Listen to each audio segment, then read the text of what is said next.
Келін. Хикая. Гүлғайша 10 жылдық мектепті орташа бітірді. Енді жоғарғы оқу орнына баруы керек. Бірақ жүрек құрғыры дауаламайды. Өзі де сан рет көріп, естіп жүр.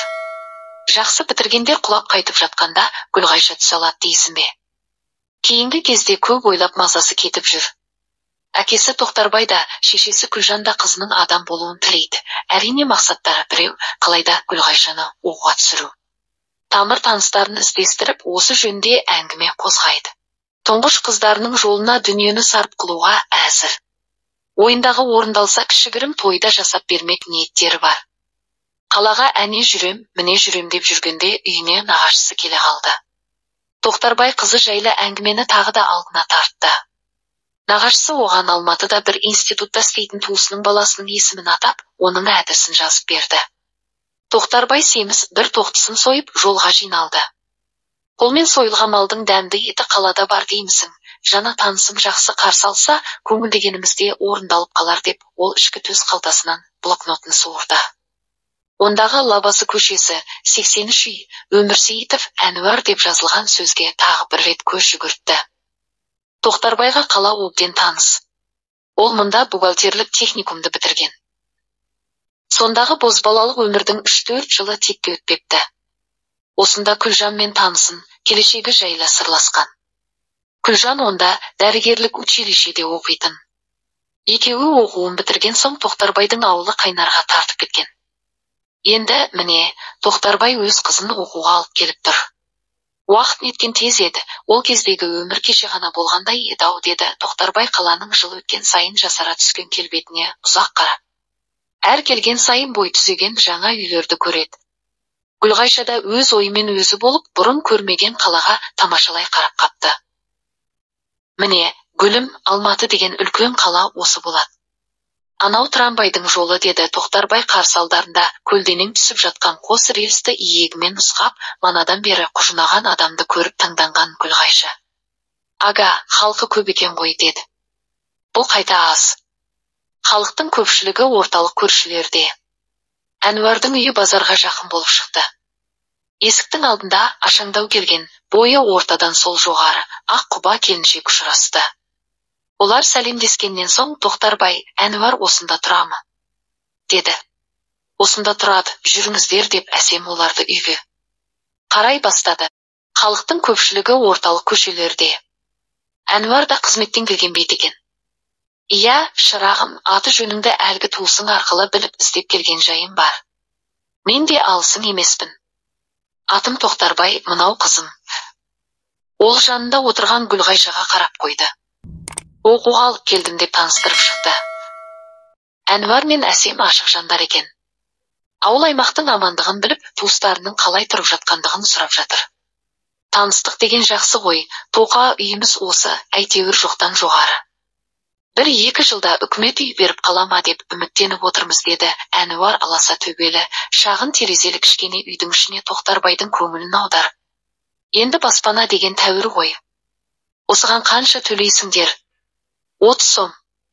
Гүлғайша енді әңгіменің түйіні өзіне келіп тіркелгенде не айтарын білмей қызарып кетті. Мұғалім, дәрігер, экономист, карист, журналист. Бәрі де жақсы ау. Маған салса осылардың қайсысына болса да түссем арманым болмас еді деп ойлады Гүлғайша. Жас қыздың ойын түсінгендей сөге Әнуар араласты. Жыл сайын конкурс. Құжат тапсыратындардың көптігінде тек жоқ. Абитуриенттердің көпшілігі оқу таңдамайтын болды. Қай жерде конкурс аз, сол жерге барып бағын сынайды. Ал мектепті күшті бітіргендер ұнатқан. Мамандыққа қол артады. Мақсатына жетеді. Мектеп бітіргендердің бәрі солар сияқты оқуда, 4 аяғынан тең басқан жорға емес қой деді. Дұрыс айтасың, Әнуар, оқудың бәрі жақсы. Гүлғайша соның біреуіне түсіп кетсе жарар еді. Әсем халық шаруашылығы институтының кешкі бөлімінде оқиды екен.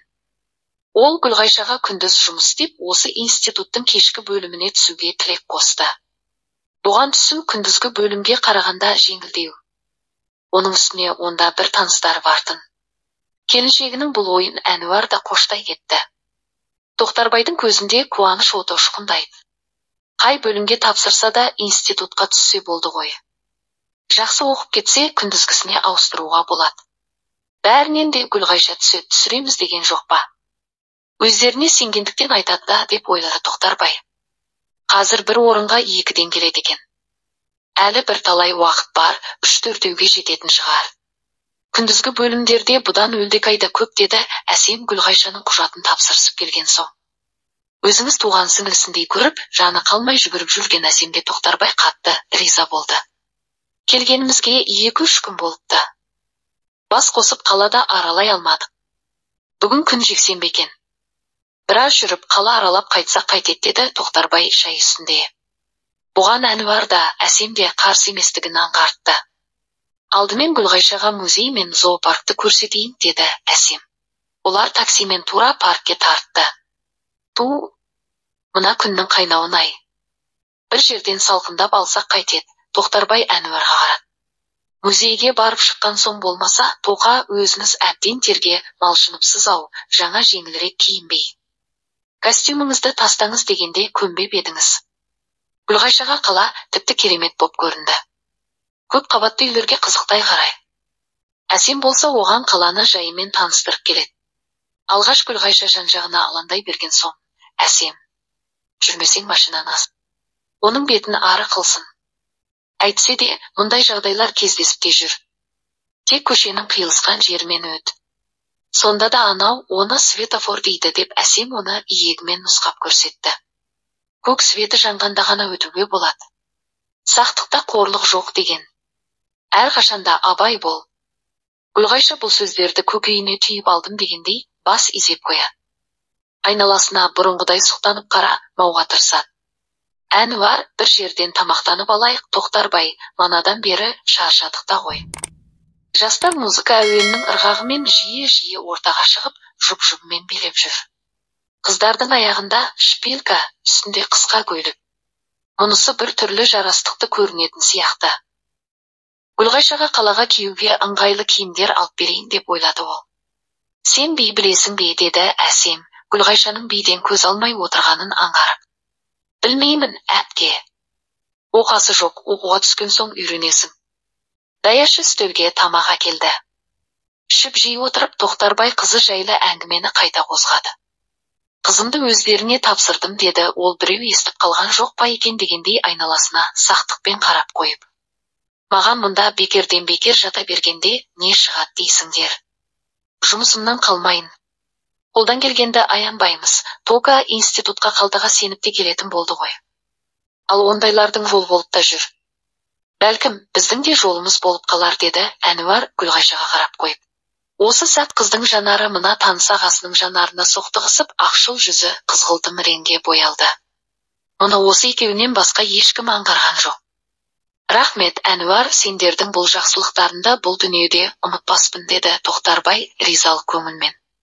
Гүлғайша жүрегінде қуаныштан туындаған сезім сәулелері өн бойын шарпып өтті. Музыка дамылсыз ойнауда.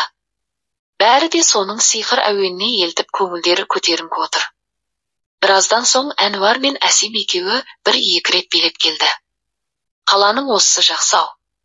Тоқтарбайдың мейрамхана туралы айтып отырғанын Әнуар бірден түсінді.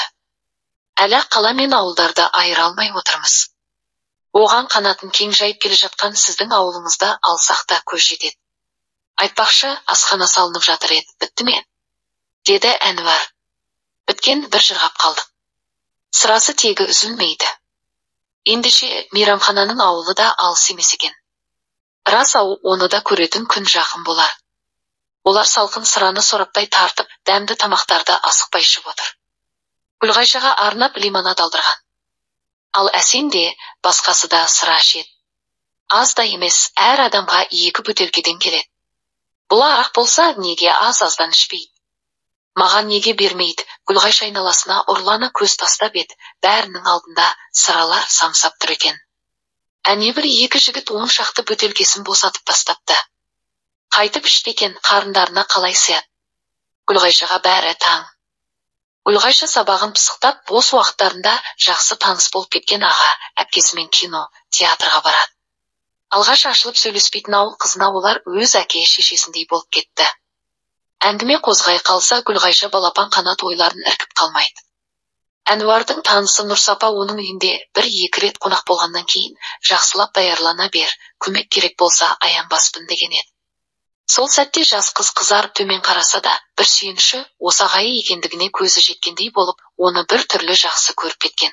Гүлғайша кешелі бері қосымша сабаққа барып жүр. Бүгінгі математика пәнін Нұрсапа ағайы жүргізді. Сабақта ол өзі қатарлы құрбысы Күлпәшпен танысты. Бұл жаңа танысының мектеп бітіргеніне 1 жыл болыпты. Оқуға өткен жылы жағдайы болмай келе алмаған. Ауылда кітапханашы боп істепті. Орта бойлы, толықтау келген әдемі қыз. Гүлғайша оны анда-мұнда үйге де ертіп келіп тұрды. Күлпаш өзіне қойылған сұрақтарға іркілмей жауап берер болса, бұл Гүлғайшаға оң мен түстей көрінеді. Онысын бет пішіннен де аңғартып өтеді. Негізіне түсінбеген соң қанша оқығанмен басың алмайды екен. Сабақтың өзі бір-біріне жалғас дүние ғой. Әу баста тәп-тәуір оқып жүріп, сырқаттанып оқудан 1 айдай қол үзіп қалып, қатарға қосыла алмай-ақ қойдым дейді, ол ағынан жарылып. Емтихан басталатын кез жақындаған сайын екі құрбы қатты тынышсыздана бастады. Әсіресе Күлпаш қолынан кітап тастамай, түннің бір уағына шейін оқиды. Мүлт кетем бе деген оймен түсінбеген беттерді қайта қараудан жалыққан емес. Міне, бүгін алғашқы сынаққа түсетін күн. Институт алды Қарақұрым ел. Оның ішінде егделері де, тіпті орта жастан асқандары да кездеседі. Кейбіреуі емтихан алатын кім деп сұраса, енді біреулері бәйгеге қосатын ұл қыздарын жетектеп сол топтың ішінде жүр. Ей, осы жең ұшынан жалғасқандар қашан құрыр екен. Мұндайда білімің де жөнді сараланбайды. Маңдай теріңді төгіп жүрбеткен еңбегің еш болады ау деп Күлпаш мұңайып, ойға шомып тұрғанда жанына Гүлғайша келді. Анадай жерде Әнуар тұр екен. Аған саған жан күйір болып келді ме? Деді Күлпаш. Иә, тапсырып кетсек жақсы болар еді ау. Күлпаш, әзірлік қалай? Деді Әнуар бұларға жақын. Әзірлік жаман емес сияқты. Кім біледі, ағай, деді Күлпаш одан көмек тілегендей. Қорықпа, Күлпаш, дайындығың жақсы болса, алмайтын қамалың болмайды. Оқуға да оңай түсесің, деді Әнуар оның жігерін қайрай түсіп. Бұл сөз Күлпаш көңілін орнықтыра түскендей болды. Емтихан тапсырып, бағын сынамақшы болып тұрған бір топ жас кабинет алдында кезек күтіп тұр. Біраздан кейін іштен бір абитуриент шықты. Жүзі бал-бұл-жанып, қуанышы қойнына сыймай келе жатқаны анық байқалады.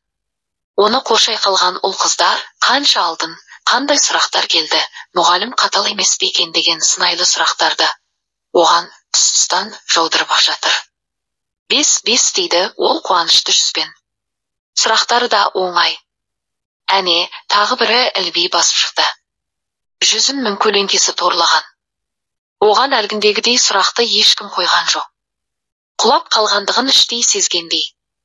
Ол анадай жерге барып көз жасын сүртіп тұр. Одан соң тағы біреуі шығып еді, ол қанағаттанарлық баға алыпты.